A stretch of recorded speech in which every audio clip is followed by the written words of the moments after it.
Nice sunny Valentine's morning here in Bakersfield, California. Just got done with a 7-mile chug, quarter-mile run, quarter-mile walk. Actually, my fastest 10K of the year, according to Training Peaks. Not saying a lot, but hey, it's some improvement, especially since I did 9 miles yesterday in the morning and 4 in the evening. So pretty good. Yesterday I was watching the New Balance indoor track meet. Some phenomenal performance, a bunch of American records. You know, I'm glad I got the Peacock network because now I can watch the track meet even during commercials. They came on early, showed the men's 2-mile. A Canadian guy won it, and then they showed the women's 1,500. And then later on the main events, the 1,000, Bryce Hoppel broke the American record. He's the second best 800 guy this year behind Donovan Brazier. Of course, they didn't race against each other. Donovan broke the American record also in the 800. And he ran a phenomenal race. The facility there is just amazing. It's kind of hard to believe it's a 200-meter track. Just gorgeous facility there in New York.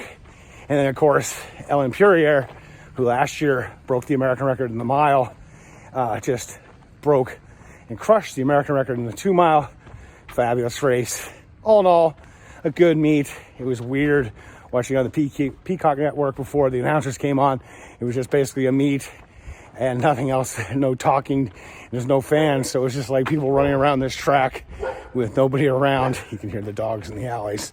They don't like me. This is Dog Alley. So that was pretty interesting. Figured none of you wanted to hear that dog barking at me. Of course, this is his Dog Alley. Speaking of dogs, there's another one.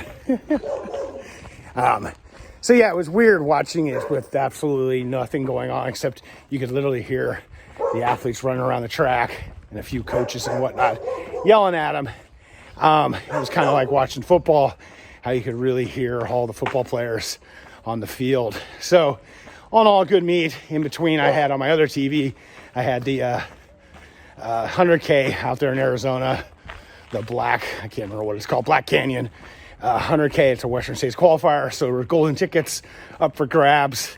Pretty remote race. I mean, I'd heard it was pretty remote, but pretty wild.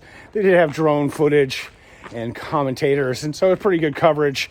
So I had that on one TV and had the track meet on the other TV, and got to see the finish. Pretty close race. The guys who started off easy ended up pulling the wins, and the same thing on the women's side. And a friend of mine who's been trying to get into Western States qualifier, trying to get into the lottery, not even in the Western States. He finally got his qualifier last night. He had to do 17 hours, and he got under the 17-hour mark, like 16:41. And so he now can join the lottery, which I've talked about before, where, you know, like last year there was 7,000 people going for 200 and something spots. So good luck to him. But getting that qualifier was something he's been going after for many years. And so it's great to see that he got it. Didn't look like an easy course, really exposed, really dry. And I hear it was pretty windy out there. It's kind of a crazy race. And I still think that you shouldn't be able to qualify for Western States doing 100K, because 100K and 100 miles are totally different beasts. But they're not going to change the rules. So that's the way it is. One thing I really kind of noticed watching coverage is when NBC finally came on to the indoor track meet. And I've always liked this. It's like, why do we have to have post-race interviews? The athletes are out of breath. They want to go cool down. Nothing gets said in them almost ever. You know, they have to praise their makers, thank their coaches and families, and then pretty much maybe answer a question here or there about the race. But, you know, they just got done running. Just a complete waste of time. And the reporters asking the questions, just, I don't know. It's one of my pet peeves. It's like, no, let's show something else besides the post-race interviews. So, as always, stay healthy, be boring, not epic.